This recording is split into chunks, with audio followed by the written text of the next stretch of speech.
Hey, this is Vaibhav Vaidya with the Fits on the Go blog here at ACC 17 in Washington, D.C. We're joined today by Dr. Kim Eagle from University of Michigan. Thank you for joining us, sir. Thank you for having me. So, Dr. Eagle, you're a master clinician, and clinical skills are something that might be ignored in today's day and age at times. How relevant do you think it is for fellows to still be very adept at physical examination? So let me just say that I think there's been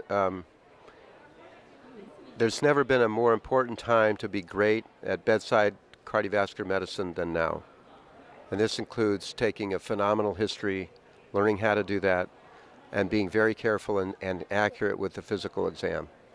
If you think about all of the things that are happening around technology, from genetics to proteomics to advances in imaging to advances in therapies, the application of all of those tools requires somebody deciding the right patient at the right time for that test or procedure. And so ironically, because of all of that, the role of the clinical cardiologist has never been more important. We have to be the filters of how to use that technology in a cost-effective way for our patients. And that requires a terrific commitment to the patients and great history and physical exam. Wonderful, great.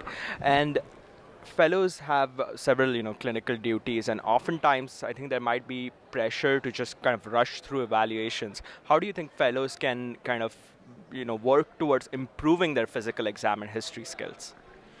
So I think that it's important for fellows to first recognize areas where they feel they want to learn more, and then identify their faculty mentors and hold them accountable to help them in that journey. So if a fellow in my clinic is wondering about a physical finding, they have to be aggressive helping me know that, that's a systolic murmur that I'm uncertain about and I'd like your opinion.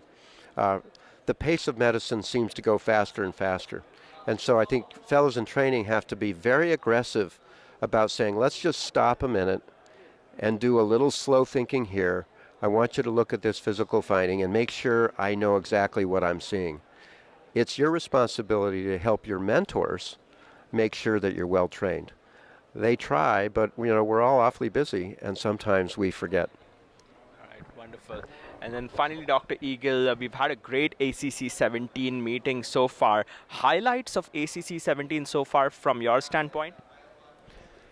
Well, I think that there have been some very important clinical trials presented here. The long-awaited Fourier trial was presented yesterday, which is the large PCSK9 inhibitor drug given to patients at high risk who are already on statins. Even though the trial was positive, I'll be honest with you, I was disappointed. I think we were all hoping for a 50% event reduction, and we got a 15 to 25% event reduction in these patients. And whether that will fall into a cost-effective space, I'm not sure. Probably the other big trial that was presented here, Certavi, certainly shows that TAVR is comparable to surgical AVR in moderate risk patients. And I think we're seeing the future is less and less invasive valve therapies, certainly in the aortic position. Wonderful. Thank you so much for joining us, Dr. Eagle. My pleasure. Thank you. For more videos like this, please go to youtube.com/fitsonthego.